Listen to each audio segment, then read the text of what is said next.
Okay, this is Websuspect, and I'm doing a little investigative report. I'm here at the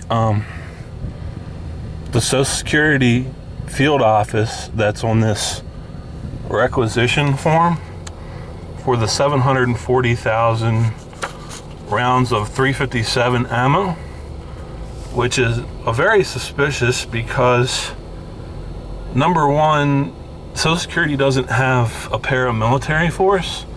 They hire all subcontractors for their security work. They usually hire, I want to say Whack and Hut, but it's like something called Trilateral Security Force, and I'm a little bit nervous about this because the whole thing is just very fishy.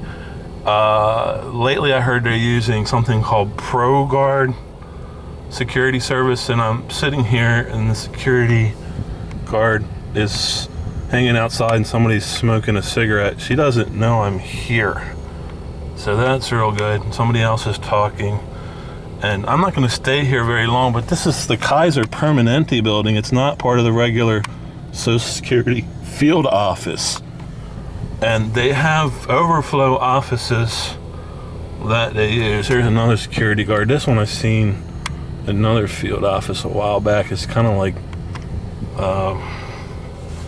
some kind of asexual person. So I'm going to start moving right now because there's not a lot of activity here, but there's enough to, if I stay here, to get some attention.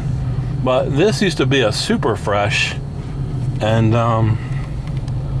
they have like little pizza stores and stuff. Here's a Mexican blowing leaves and shit.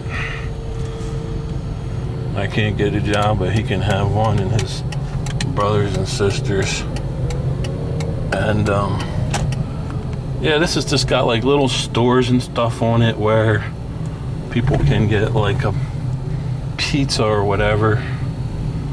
And then what I'm going to do is drive down the road to the field office, because that's one of the three large main complexes for Social Security in the country where they process like everybody's information and stuff.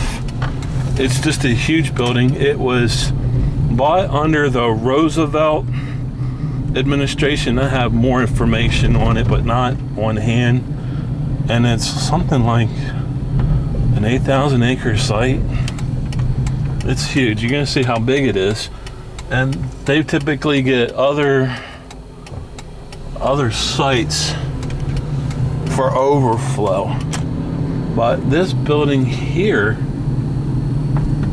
is not part of all of that. It's part of the cZar Permanente building. And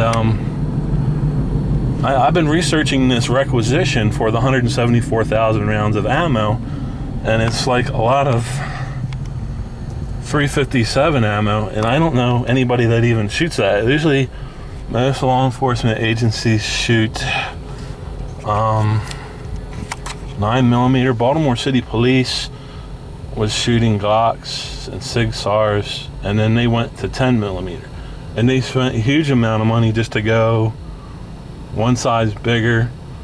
The two handguns I looked up that shoot the 357 SIG are the cZar P250 and the 239, but they come standard chambered for 9mm. So most people are buying the 9mm, and then it looks like you could swap out the barrel and the magazine and go to a 357 SIG, which is a larger round, but it's larger than even the 10. And then to go any bigger, you would need a 45. The Army used to use 45s back in 1911 to World War II, and then recently they switched to the 92F, which is a Beretta that shoots a 9mm back in the 80s and early 90s, and I'm not really sure what they shoot now. They shoot a mixed bag, but the only thing, I'm getting red flagged for this because the only people that I could think of that would shoot this 357 SIG that they're ordering so many rounds of would be the the Secret Service or the Navy SEALs. So one thing that I thought is maybe they're buying all these rounds for some kind of civil uprising, and then they want these larger rounds for the for like personal security details, because even 357 SIG wouldn't be common for those agencies to use. So we're coming up, I'm driving inside the Beltway, and then once I'm inside the Beltway, you'll see this huge complex, and that's this main Social Security complex. I would think that if it's right up on the hill there, I would think that if they were ordering these rounds, then I have to drive carefully because I'm juggling, multitasking here. I would think that they would order them from this main complex and then have them shipped there, because this is a big building. I don't know why they would have some off-site. So I thought maybe that was a black site, because that little office didn't have any flags on it or anything. It says specifically on the requisition form, they're in the back of this address, which I'm not going to give out, but it's on the requisition form. If you pull the requisition form for the 174,000 rounds of 357 ammo, there's an additional order for, I think, 500,000 rounds for National Weather Service. Paul Watson did an article, and then they relabeled it NOAA and technically pulled that as National Oceanic Weather Office.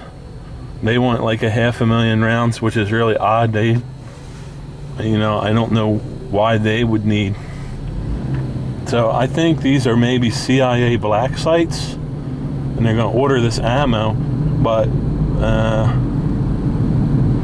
recently, Office of Homeland Defense ordered 500 million rounds of ammo, and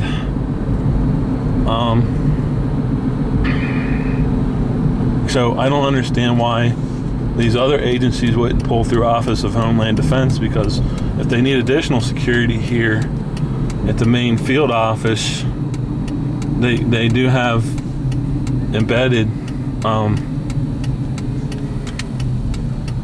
Office of Homeland Defense, and they have dogs and stuff to secure the building, but most of the work is done by these little tertiary subcontracted military groups. And I would assume that when the subcontracted military groups hire people, and you know, they probably do the background check and then make them qualify for safety training, they probably pay for all the ammo.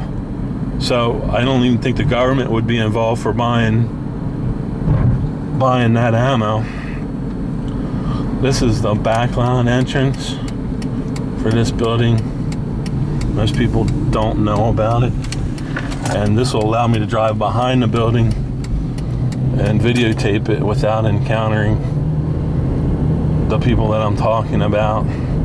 I'm from a 4th generation military family. My grandparents, after Vietnam and Nixon and all that stuff, they did not want me to get involved with the military training, but when I was little, my family would take me camping and stuff. This is the computer science building for Social Security here. They got a lot of solar panels up for the parking lot. I'm not really sure. I guess maybe to run lights or services if the system goes down. But that's the main office. That's not on the requisition form, and I'm pretty sure I can get out of here without.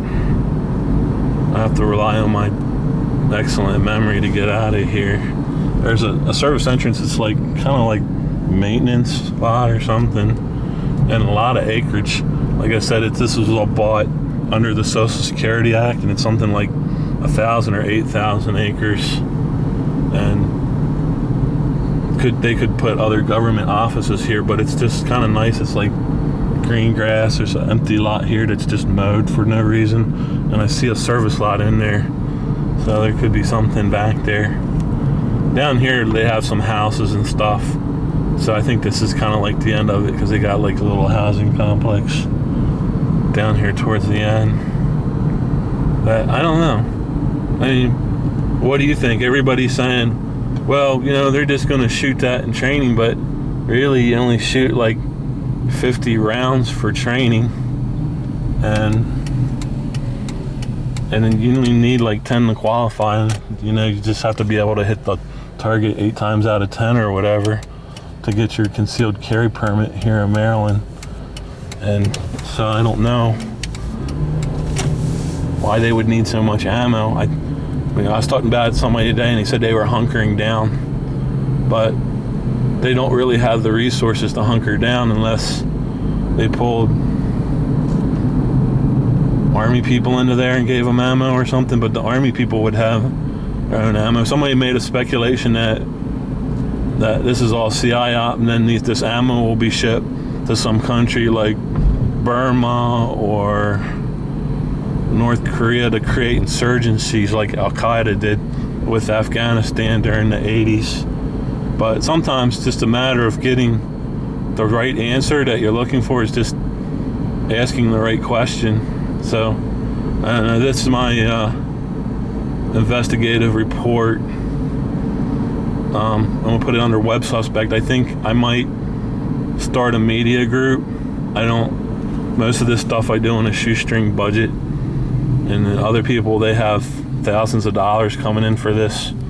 I don't know where it comes from. My whole thing is just kind of a pro-liberty movement and open discussions and trying to get people to talk about what the problems in our country are.